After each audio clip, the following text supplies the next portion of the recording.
हम बच्चों को कैसे पढ़ाई में इन्वॉल्व कर सकते हैं जिससे उनको मज़ा भी आ रहा है और पढ़ भी रहे हैं, कैसे ये पेरेंट्स कैसे कर सकते हैं? देखिए, इसमें जो है वो साइकोलॉजी बहुत ज़्यादा इफ़ेक्ट करती है। इस चीज़ का हमें ख्याल रखना है कि हम बच्चे को पढ़ाई के लिए इन्वायरमेंट क्या दे रहे हैं। क्वालिटी ऑफ वर्क अगर आप चाहते हैं किसी भी चीज़ में, तो उसके लिए आपको वैरायटी ऑफ वर्क करना ज़रूरी होता है। बहुत सारे पेरेंट्स कहते हैं मेरा बच्चा तो 7 घंटे 8 घंटे पढ़ रहा है लेकिन उसका रिजल्ट इतना अच्छा नहीं है।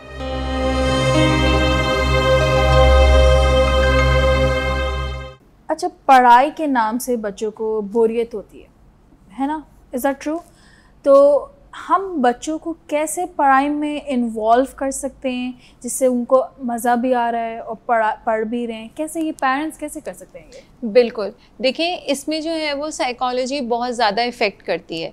मिसाल के तौर पर अगर हमको भूख लग रही होती है तो हम कभी भी बिस्तर ध्यान में नहीं लाते।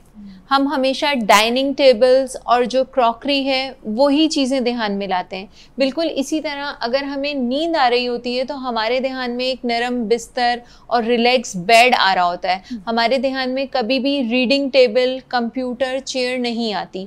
बिल्कुल यही हाल जो है वो बेहतरीन तालीम का है कि बच्चे को जब आपने क्वालिटी एजुकेशन की तरफ लेकर आना है तो सबसे पहले आपने उसको राइटिंग टेबल या रीडिंग टेबल के सामने ही बिठाकर पढ़ाना है, उसको चेयर पर ही बिठाकर पढ़ाना है। आप उसको एक कंफर्ट बेड दे देंगे, उसको एक कंफर्टर दे देंगे तो बेड तो बच्चे को ऑब्वियसली यही कहेगा कि कम ऑन, और बच्चा बैठ के फिर थोड़ा थोड़ा थोड़ा और देन रिलैक्स। ठीक है, तो बेड तो अपनी तरफ बुलाएगा, बेड तो लाजमी कहेगा कम ऑन, लेकिन जो चेयर होगी तो वो कभी भी नहीं कहेगी।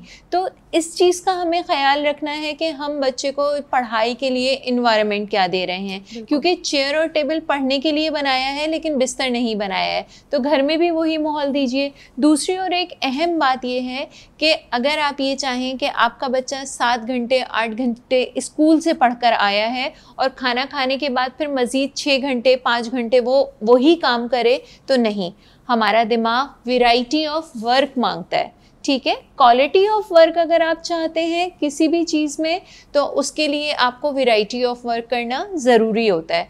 क्वालिटी और वैरायटी ये दोनों पैरेलल हैं, तो आपको और हमारा दिमाग 4 घंटे के बाद एक वैरायटी ऑफ वर्क मांगता है। और ये बहुत जानना ज़रूरी है ये चीज़ कि नींद जो है वो वैरायटी ऑफ वर्क नहीं है, क्योंकि अगर आप सोने से पहले पढ़ रहे हैं तो आपका दिमाग जो है वो उसी वर्किंग प्रोसेस में है। हमारे माँ बाप ये कहते हैं कि जी बच्चा स्कूल से आया, खाना खाया, सो गया। सोना वैरायटी ऑफ वर्क नहीं है। उसको फिजिकल एक्टिविटीज़ के लिए टाइम दे दें, उसको जो है वो कोई और वर्किंग दे दें, कुछ एक्टिविटी दे दें और फिर उसको जो है वो 3 से 4 घंटे पढ़ाएं, फिर उसके माइंड को कोई और वैरायटी ऑफ वर्क दे दें। कंटिन्यूसली एक ही पैटर्न पर अगर दिमाग वर्क करेगा तो एक वक्त आता है कि ब्रेन जो है वो फिटीक फील करता है और हम जो है वो अपने लर्निंग प्रोसेस को कंप्लीट नहीं कर सकते और फिर हमारे गोल्स अचीव नहीं होते। बहुत सारे पेरेंट्स कहते हैं मेरा बच्चा तो 7 घंटे 8 घंटे पढ़ रहा है लेकिन उसका रिजल्ट इतना अच्छा नहीं है।